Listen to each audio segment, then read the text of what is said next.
Hello everyone, my name is Paridhi Agarwal and it's now time for our second session of the day.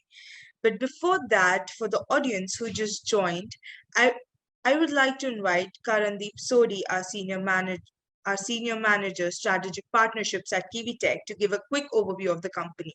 Over to you, Karandeep. Vaidhi, thank you so much for the introduction. Second, I will also share the screen. Give me a second, let me know. Well, Paridhi, thank you so much for the introduction and, of course, the opportunity to present Kiwi Tech in front of our esteemed guest today. So, Kiwi Tech is basically an ecosystem, a global community of innovators, investors, mentors, enterprises, and even corporate communities. To date, we have a portfolio of more than 500 organizations as a part of our ecosystem. Over the past almost more than a decade, we managed to build an investor network of more than 3,000 investors. Predominantly, all of them are based in the US. And to date, we've helped raise more than 100 million US dollars for our partnering founders as well through the investor network, of course. And we also have more than 300 mentors as a part of the ecosystem. Most of them come from, majority of them come from our ecosystem of investors itself. But there are a lot of founders who are successful in their fields as well. And till date, Kiwi Tech also invests technology development as an in-kind investment in early to growth stage startups, partnering founders. So we've invested more than 100 million US dollars there as well. And all of this actually comes together with more than 100 annually hosted events that Kiwi Tech does. I'll get to that as well, how we try to get everything together through different types of events in the ecosystem itself. Now, talking about the roadmap of Kiwi Tech, we started with our organization in 2013, the startup program. Right after Kiwi Tech's founders had a pretty successful exit from their previous organization at 144 million US dollars. And in 2013 was our launch. And in 2017, we launched our Kiwi Tech Demo Days. We started pitch events in across 15 cities in the US. And by that time, we were an ecosystem of more than 100 plus portfolio organizations. Now, by 2013 is when we launched our Startup 808 series, the Entrepreneurial Workshop. And we also expanded into the Middle East region, where we have a very strong presence in Qatar, Doha, and even in Riyadh in Saudi. Now, but within the past 2 years, we've become an ecosystem of more than 500 portfolio companies. We're hosting almost 100 events annually. And we also acquired a New York-based accountant finance company called Graphite Financial. We launched our go-to-market strategies and go-to-market and crowdfunding services. And we already have 3 acquisitions in pipeline as well. Now, by 2024, we are on track of becoming an ecosystem of more than 1,000 plus startup portfolios. And currently, we're targeting at 100 portfolio companies to exit at least more than 100 million valuation as well. Now, as a part of our services, we have, of course, technology services where we have a team of more than 500 very skilled engineers. And we built about more than 2,000 products. And right now, we do have support in terms of web mobility and also emerging tech as well. We are trying to build centers of excellence in cybersecurity, in crypto and blockchain, and emerging tech in terms of Web 3.0 as well. Now, we also have tech due diligence along with that for finance and accounting. I did mention about Graphite Financial. They spearhead that effort within the ecosystem. We also have events as a service where we have external events such as startup pitch events, innovation hackathon, investor summits as well. We also understand the importance of taking an MVP from a product from an MVP stage to a commercial launch, and how to really market it towards a post-revenue stage as well. So for that, we have an in-house marketing team as well to support you with your inbound marketing, with your creatives, we also have a lot of scale-up services. And for crowdfunding, we partnered with vFunder and Start Engine to provide that extra benefit in terms of strategizing your campaigns according to these platforms or the way or the requirement of your business as well. Now, as I mentioned, the events have taken a center stage in our ecosystem. We host a variety of events. We try to categorize them into community-specific events or region or industry-specific, or even the stage of your business. We host very regularly our angel investor panels, family office panels, VC panels as well. And last year we hosted our biggest pitch event, 24-hour event called Arena 24 as well. So the startup ecosystem is kind of connected very deeply through the events that we host as well. And I welcome everybody for our 808 workshop series, the Entrepreneur Workshop. And I really thank the mentors for taking the time and, thank you for their presence. So thanks a lot. Thanks a lot, Baldi. Now, I would like to invite Dr. Frumi Rachel Barr, an author, founder at Barr Business School, for the mentor session on developing an entrepreneurial mindset. Over to you, Dr. Frumi. So I'm delighted to be here today. I'm a real fan of Kiwi Tech. I met Kiwi Tech as a co-founder of a pet technology company. So I'm delighted to talk about having an entrepreneurial mindset. Why? Because 90% of all businesses never get out of the state of chaos while growing. And it's not just having a good idea that's important. It's knowing how to execute well. And as a result of not executing well, many fail during the first 5 years. So it's my personal mission, as well as that of my school, the Barr Business School, to change that. So you may be asking yourself whether you have what it takes to be an entrepreneur. After all, I'm sure you've known people who stay in corporate positions for 30 years. Although I doubt that they really give people gold watches anymore after they're there for that long. And you've probably known other people who've left the corporate world. I call them corporate jailbirds. You may have heard that being an entrepreneur is really hard. Well, let's explore if you're an entrepreneur. And what that means is you have to develop an entrepreneurial mindset. So what's so important for you to have an entrepreneurial mindset? Do you want to put something in the chat so we can hear what you're thinking?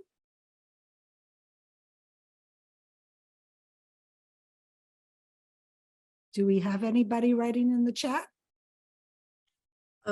No, not as of right now. All right. Well then, should I give you my answer?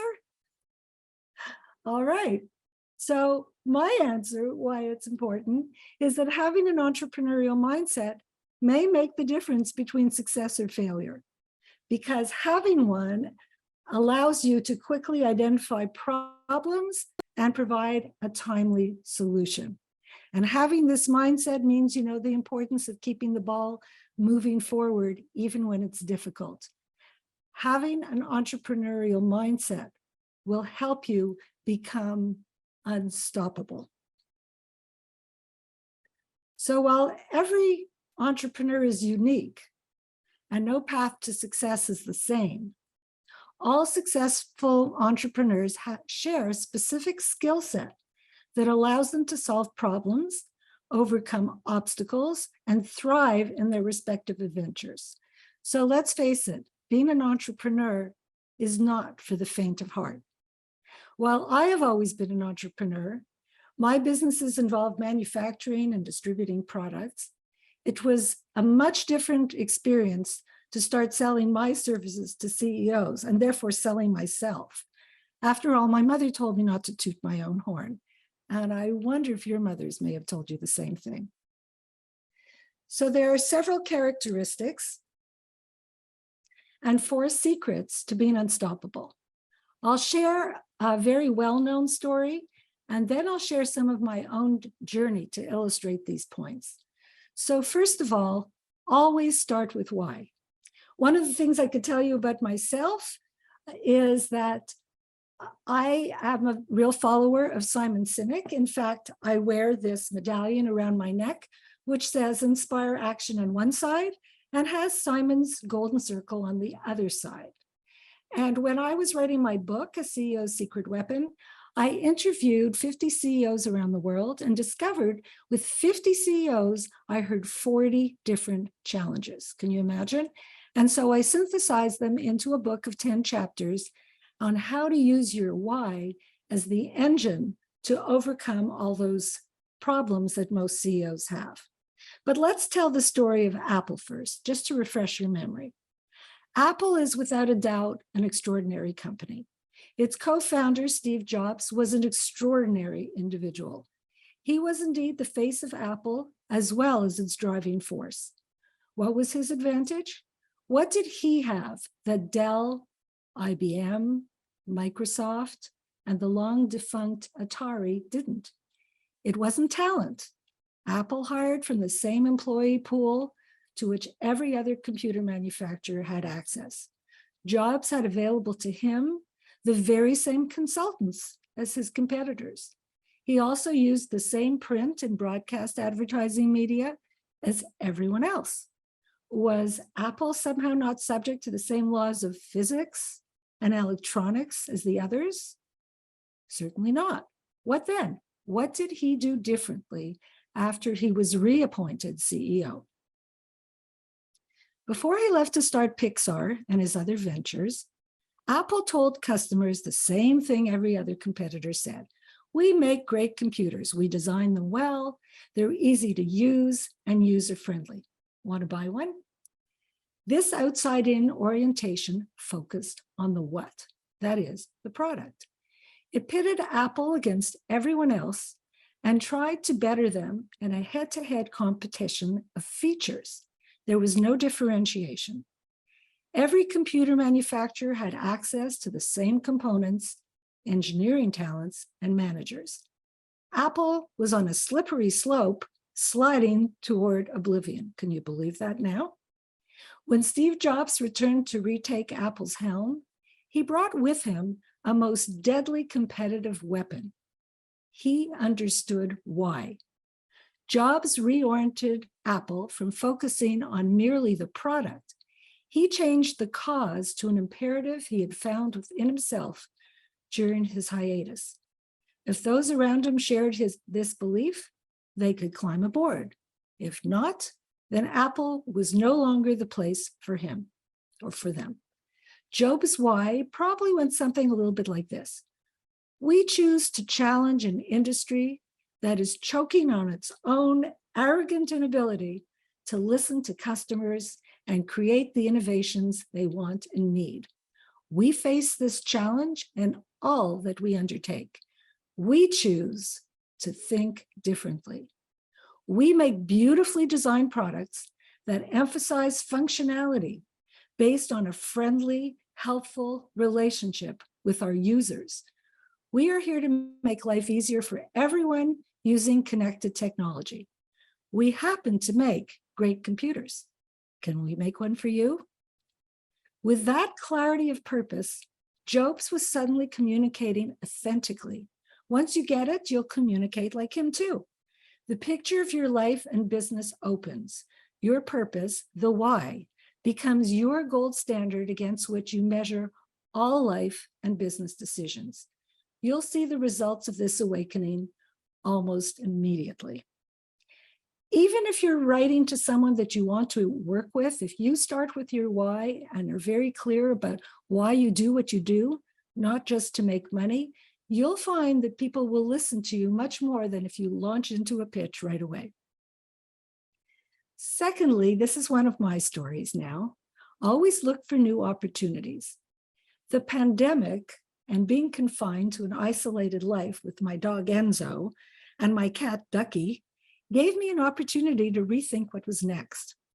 I had the good fortune to chat with a client who asked me to teach him how to grow safely. He has 3 businesses and wanted to grow them all. So he chose one for the purposes of our lessons together, so he could wash, rinse, and repeat the learning with his other 2 businesses. I hadn't done this before, but I said that I would because I adore Ned and really wanted to see him grow. We spent an hour and a half every Thursday afternoon for a few months. He'd meet with his team every week to implement the learning. And at the end of our time together, I thought it was the most fun I'd had in ages. And that's when I decided to create courses so I could actually play bigger in the world with startups. And that was the gift of the pandemic for me. Now, a little aside, the business that Ned was in was the benefit business, which really required him to shake hands with all his prospective buyers. He couldn't do that during the pandemic, but his business still grew 38.7%. We're very proud of that. I wish I could tell you that all my businesses were a success. I had one colossal failure that put me into debt. The concept was great. I validated it carefully, and it came out of the interviews when I was writing my book, A CEO Secret Weapon, How to Accelerate Success. I interviewed 50 CEOs from around the world and asked them if they were lonely at the top. Half said they were, and half said they weren't. The half that were in peer groups. I highly recommend peer groups. The other half that weren't in peer groups were living remotely, like 2 hours out of Boston, Dublin, Sao Paulo. I heard it all. They thought a virtual peer group would be awesome. I was one of the early adopters of Zoom for this adventure. When it first started, I was one of the very first people to sign up because it was better than anything else out there. I had a dozen coaches ready to go, but no one could form a group because people either didn't have access to cameras or weren't even comfortable turning them on. What do you know? Being a trailblazer isn't always a good thing. And here we are in Zoom with this presentation 9 years later. I got into debt because I was tenacious and thought the only way to fail was to quit. But guess what? I'm at it again, taking the lessons I learned and failing forward. So cultivating resilience and tenacity is one of those other really important characteristics of entrepreneurs with an entrepreneurial mindset. So here's another one of my stories. Just 2 weeks ago, I got hit with one of those curveballs. I shared how I started my business school. Well, at first I put my courses in Teachable and then Kajabi, but nobody bought them because I was one grain of sand on a beach full of courses. Then I was introduced to Sam a year ago. Sam was just completing his program at Techstars. He's one of those CEOs you'd follow anywhere. A former Special Forces guy, he later taught history at West Point and is the quintessential entrepreneur. Sam invited me to have dinner with him and his mentors. It was kind of funny because when I first talked to one of their salespeople, I said, "Who's your CEO?" And they were kind of surprised. And when I was told that Sam was at Techstars in Los Angeles, I said, "Well, I'm here. Introduce me." And the answer was, "Nobody ever asks to speak to our CEO." Well, I did. And as a result, he invited me to have dinner with him and his mentors. One was the COO of Cirque du Soleil, and another had just sold his company to PayPal. They were quite an auspicious group. Well, here's the rest of the story. Sam was heading back to Ukraine the next day and was going to facilitate a workshop for his agency, which is called Sanity Desk, a one-stop platform for courses, CRM, email campaigns, etc. And the best part was that it was a fast-track workshop for 6 days. I thought, why not? 6 days with Sam and his team in Zoom? Perfect.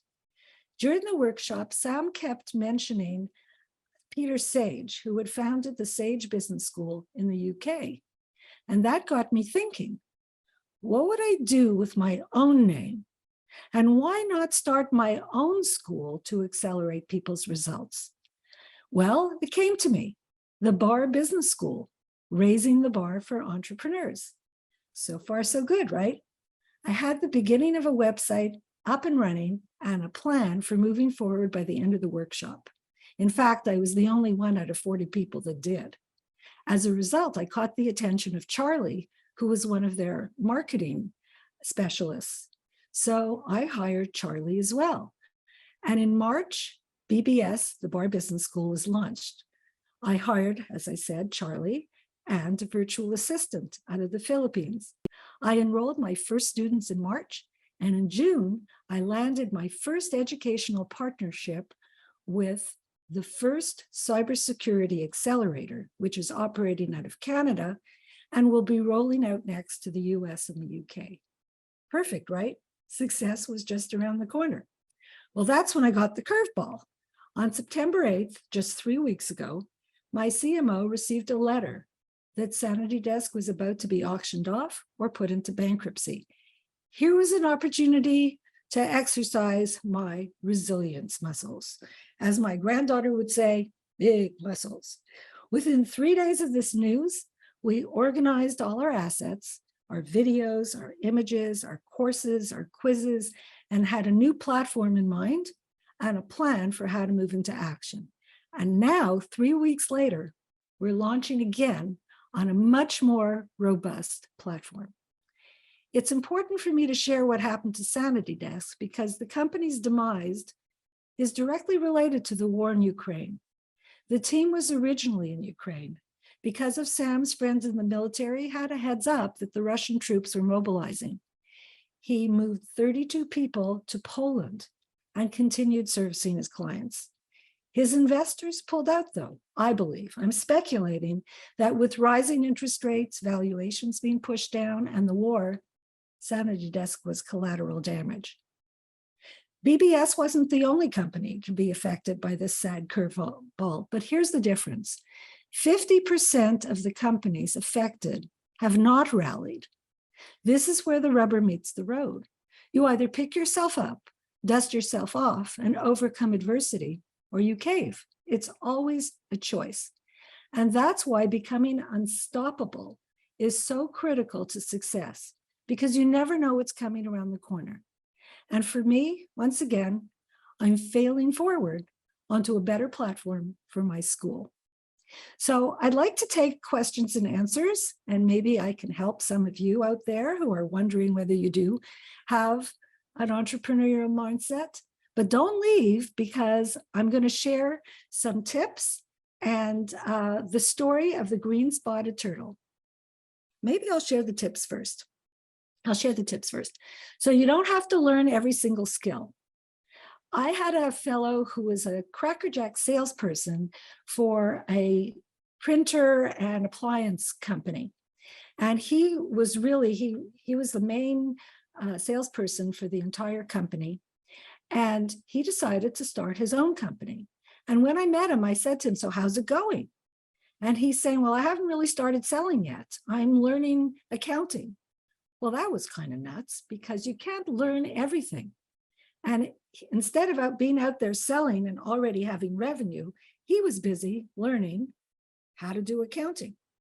The next tip is to hire slowly. Take your time, fire fast. When you're hiring people, make sure that their values match your values. Because if they don't, if they're not aligned with your values, then chances are they won't be a good fit and there will be churn. And retention is really important.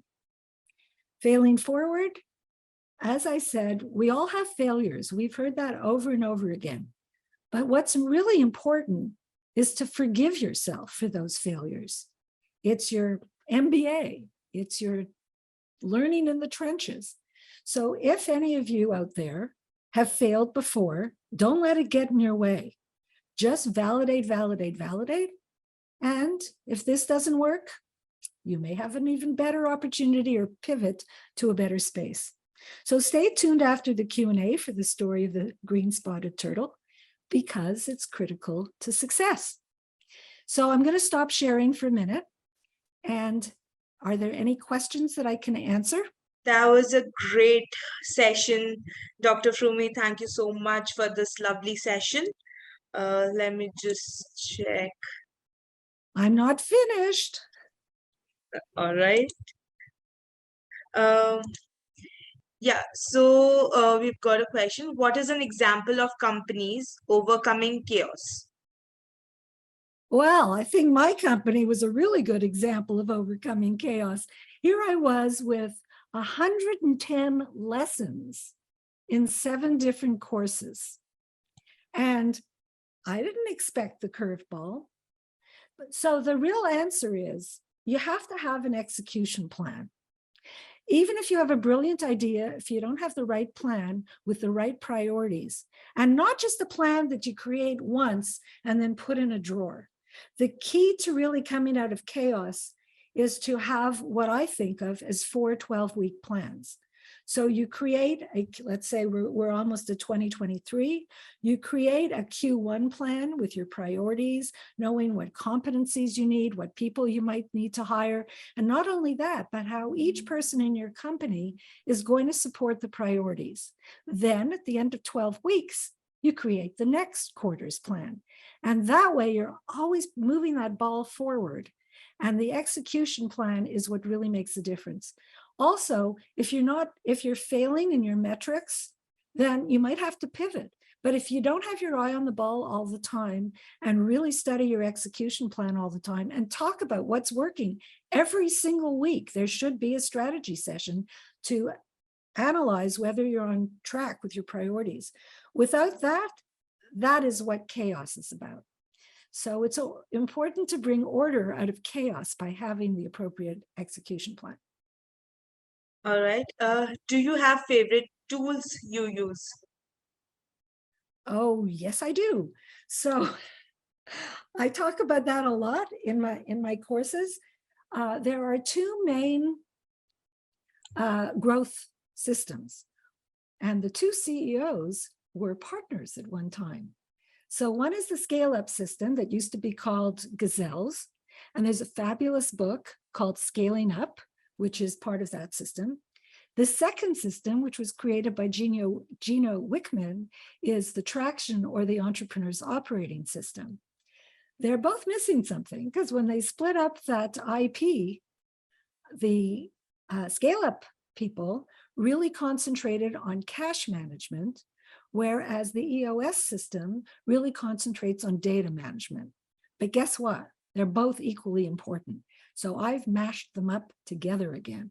And so I've created my own tools. You know, I've been an entrepreneur. Well, I've been an entrepreneur a long time. Obviously, I'm not 20 anymore, but I've been coaching for the last 22 years and bringing people the whole concept of how to grow safely. And I can tell you that at this point in my life, what I've learned is that there's learning and there's experience, and those add up to wisdom. You can have a lot of learning, but if you don't have the right experience, you can't really provide the wisdom that people need to get out of chaos.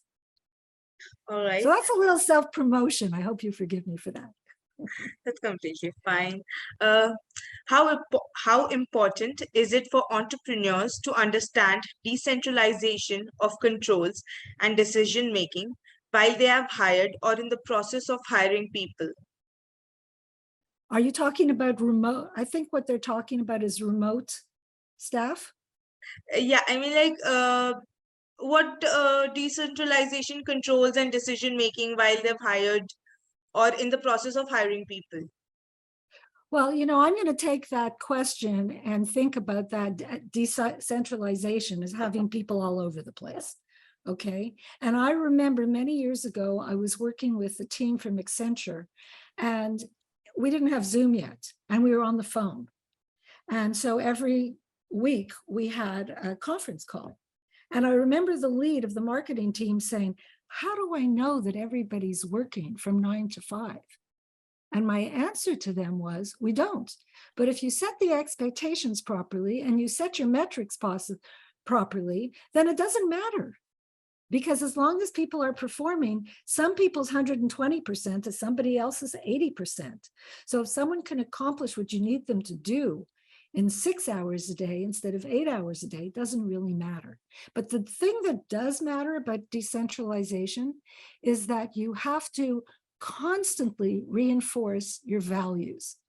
You have to have a regular cadence of meetings.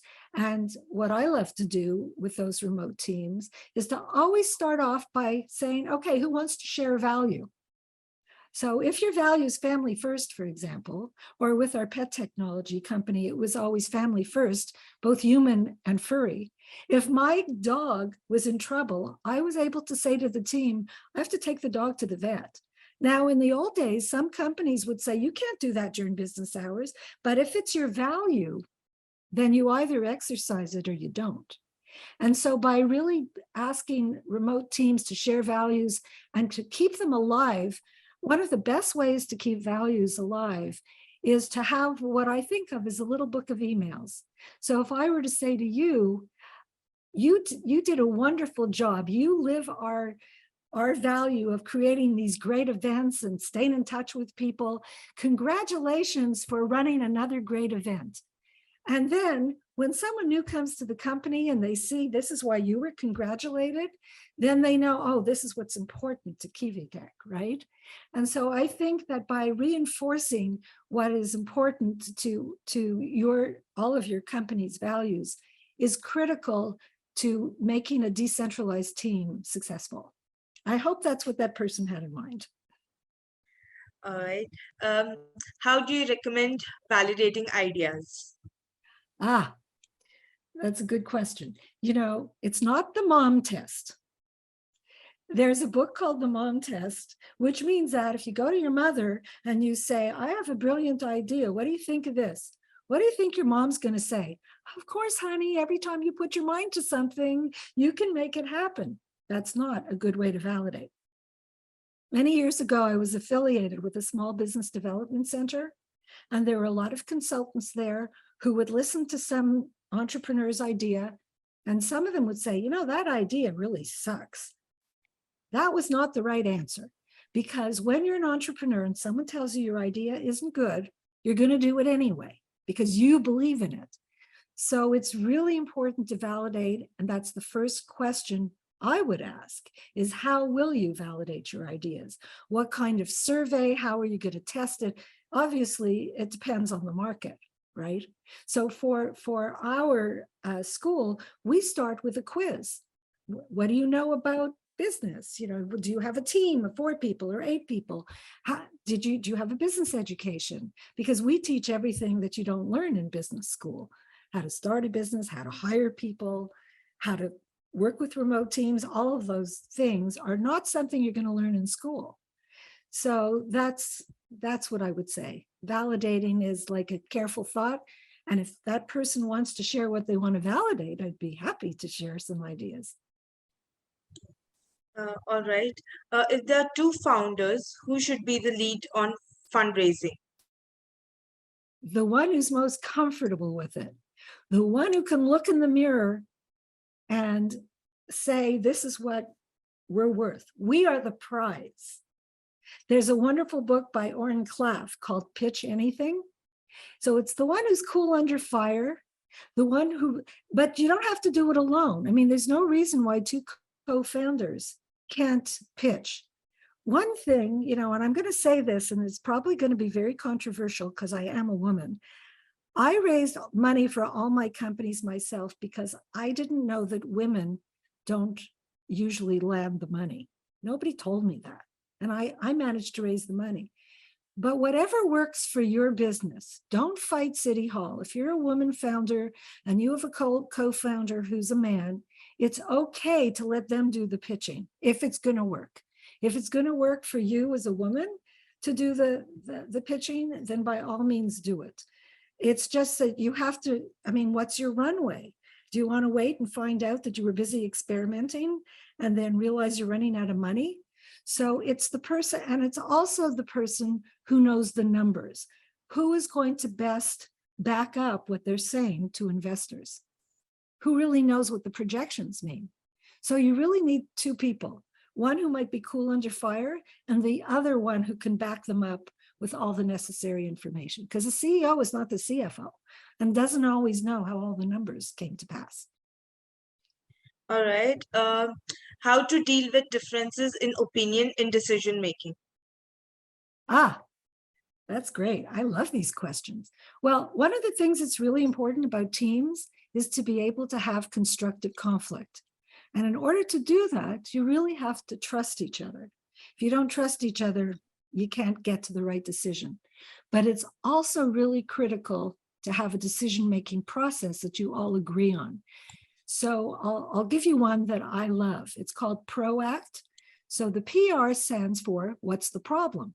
And the problem isn't necessarily the one that the loudest person in the room is saying is the problem. So you have to really explore that very carefully. What is the real problem? What is the root problem, not the superficial problem? Then the O in PROACT stands for objective. What are you trying to get to? What is the objective of this decision. The A is for alternatives. So what are all the alternatives we can come up with to make these decisions? And one of the best ways to really get to alternatives, if you, for example, were to suggest an alternative and everybody on the team were to say, ooh, no, I don't think so. My question would be, is there 10% of that idea that you like? Because if there's 10% of an idea that people agree with, you can build on that. So that's the pro and the A. And now the C are the consequences. So what happens if we do this instead of that? What are the consequences? And then lastly, what are the trade-offs? So when you have a robust decision-making process, it kind of takes away the emotion because you just go down that checklist: problem, objectives, alternatives, trade-offs, and then you can reach a decision. But you have to be patient. And the worst thing for anybody to do as a founder is to shut people down. Listen, listen, listen. Because there's a fellow by the name of Jack Stack who had the Smithfield Manufacturing Company. And he did a town hall with everybody. This was many years ago. And he said, don't worry, no one's ever going to lose their job. And the janitor approached him and said, you know, the trucking industry is cyclical. Every 7 years, it goes down. How could you really say that? I don't believe your numbers are right. And that was the janitor. And so he went back and revised his projections. So everybody's opinion is important. Thank you, Dr. Frumi. Those were the questions. Okay, then shall I continue with so wrapping up, here's some last thoughts. Know your why. Perseverance will get you through the tough times. Be tenacious about working towards your dreams. Ask yourself, this is a really important question, have I ever been closer to winning? Because sometimes people quit a minute before the miracle. Now, you might see that green-spotted turtle and say, what is she trying to tell us with that turtle? So I'm going to tell you a little story. My mentor is a fellow by the name of John Strzelecki, and he wrote a book called Start With Why. This was before I met Simon Sinek and before Simon wrote the foreword to my own book. And the story goes like this.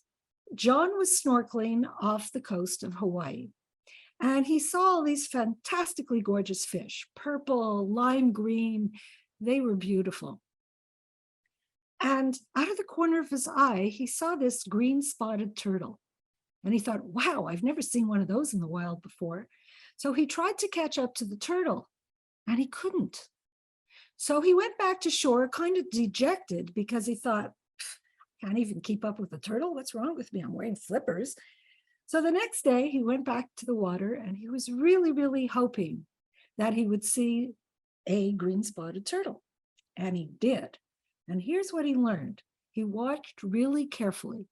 When the water was coming towards the turtle just treaded water right on the spot, didn't try to expend any energy, just treaded water right there. But when the water went out, there he was, paddling away. And that led him to the secret of the green-spotted turtle. When you know your why, your purpose for existing, your business's purpose for existing, stick to your own agenda. If you let people distract you all the time, you won't ever get to the finish line. So remember the lesson of the green-spotted turtle and guard your time. Don't get distracted. So lastly, I'm going to leave you with this. If you want to reach out to me, you can. hello@barbusinessschool.com. These are our courses: entrepreneurship and leadership, people and culture, strategy, execution, cash management, data management, time and energy management, and the newest one that we're adding is the basics of cybersecurity and also the importance of cultural diversity. So thank you for listening to me. And I love the Kiwi Tech ecosystem. Thank you, Dr. Frumi. Thank you so much for the wonderful session. With that, I would like to thank our mentors and guests for joining us today, and we will be back soon with new topics and new mentors soon. Also, apart from the workshops, we have more upcoming events. You can check out our Kiwi Tech website for the same. Do join us, and we would love to host you on those events as well. Till then, thank you and have a great day ahead.